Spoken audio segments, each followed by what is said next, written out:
was up too late trying to make a poem out of a ghost shark. This prehistoric devil thing found deep in the reefs. I wrote mostly about his teeth. I wondered what they felt like. They aren't sharp, like a real shark. They're dull. Dinner plate molars, the polar opposite of what you'd expect, but in retrospect, that kind of makes it scarier. Like, what does it feel like to die just a little with each chew? This prehistoric death machine, as old as the dinosaurs, but rarely seen in action, and its skin is see-through, so I thought that I'd do a piece on his heart, but I couldn't start with that because I couldn't spot it. Even though he's super translucent, I was distracted by the nuisance that must be his anatomy. Got a sex organ on his forehead.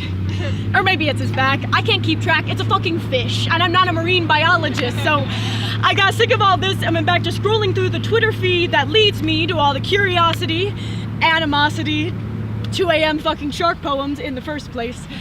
And National Geographic got replaced by this journalist who was throwing a fit over R. Kelly and his illegal marriage to a 15-year-old when he was 27. R. Kelly, who was named most successful R&B artist in 2011, and I thought about his teeth. I wondered what they felt like. I used to love Woody Allen movies, but now I cannot see his heart, and he seems translucent, but we're distracted by the nuisance that is supposedly good art, so I guess his teeth can't be that sharp, but he still chewed her up, so guess she's the ghost and he's the shark. Casey Affleck won an Oscar for Best Actor less than a decade after he took over a stranger's bed and said, "People say whatever they want."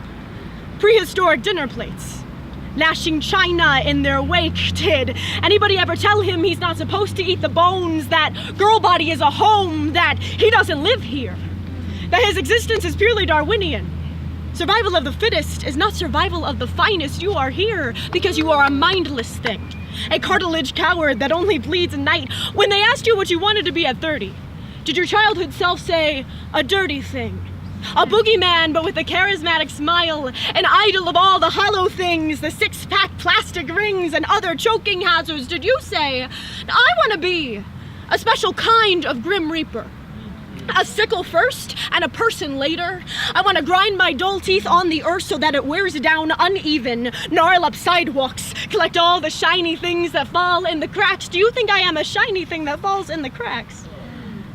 Every day, I untack myself from corkboard design for butterfly collection, and I pray for God's reckoning to render you guppy and sharpen my teeth, and I weep till she tells me, take a vitamin and put down your pen.